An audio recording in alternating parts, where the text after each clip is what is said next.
நான் உங்களை கேக்குறேன், செய்வோம் செய்வோம் செய்வோம் செய்வோம்னு சொன்னாங்களே, செஞ்சாங்களா? சத்தமா சத்தமா? மை டியர், வேணாம் வேணாம் வேணாம். அப்படி கூப்பிட்டா, ஆசையா பாசமா கூப்பிட்டா அவங்களுக்கு பிடிக்க மாட்டேங்குது. அதனால கேக்குதா மை டியர் சிஎம் சார்? அவங்க பண்றது துரோகம்னா நீங்க பண்றது நம்பிக்கை மோசடி. இது ரெண்டுமே ஒண்ணுதான், ரெண்டுமே ஏமாத்து வேலை தான், இது ரெண்டுமே ஜனநாயக குற்றம் தான். இப்படி ஏமாத்துறதுல இவங்க ரெண்டு பேருமே ஒரே வகைரா தான்.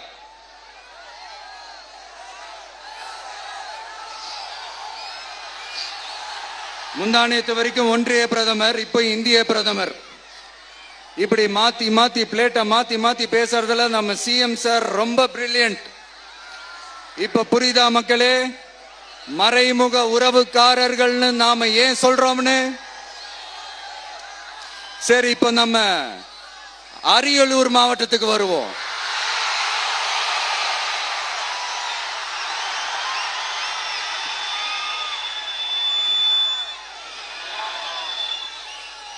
தமிழகத்தோட வறட்சியான மாவட்டங்கள முதல் வரிசையில காலங்காலமா இருக்கிற மாவட்டம் தான் நம்ம அரியலூர் மாவட்டம். சிமெண்ட் உற்பத்தியும் முந்திரி உற்பத்தியும் நடக்குது, பட்டாசு தொழிலும் கொஞ்சம் நடக்குது. ஆனா இங்க இருக்கிற இந்த தொழிலையாவது மேம்படுத்தலாம்னு இந்த கவர்மெண்ட் ஏதாவது யோசிக்குதான்னு கேட்டா ஜீரோ தான். சிமெண்ட் ஆலைகளால ஏற்படுற மாசுபாட்டுல இருந்து மக்களை பாதுகாக்க என்ன நடவடிக்கை எடுக்கப்பட்டிருக்குன்னு தெரியல. யுனெஸ்கோவோட உலக மரபு சின்னமாக அறிவிக்கப்பட்ட கங்கை கொண்ட சோழபுரம் கோயிலை முறையாக பராமரிக்கணும். ஜெயங்கொண்டத்தில் ராஜேந்திர சோழனுக்கு மணிமண்டபம் அமைக்கலையே ஏன்?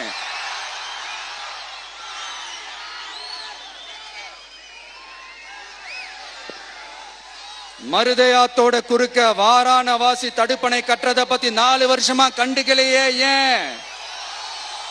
அரியலூர்ல இருந்து ஜெயங்கொண்டான் காட்டுமன்னார் கோயில் வழியாக சிதம்பரத்துக்கு ரயில்வே வழித்தடம் அமைக்கணும்ன்ற கோரிக்கை என்னாச்சுன்னு தெரியல. ஜெயங்கொண்டத்திலிருந்து கும்பகோணத்திற்கு ரயில்வே வழித்தடம் அமைக்கணும்ன்ற கோரிக்கை என்னாச்சுன்னு தெரியல. அரியலூர்னாலே முந்திரி உற்பத்தி தான் பிரதானம், அதனால முந்திரி தொழிற்சாலை அமைக்கணும்ன்ற கோரிக்கை என்னாச்சுன்னு தெரியல.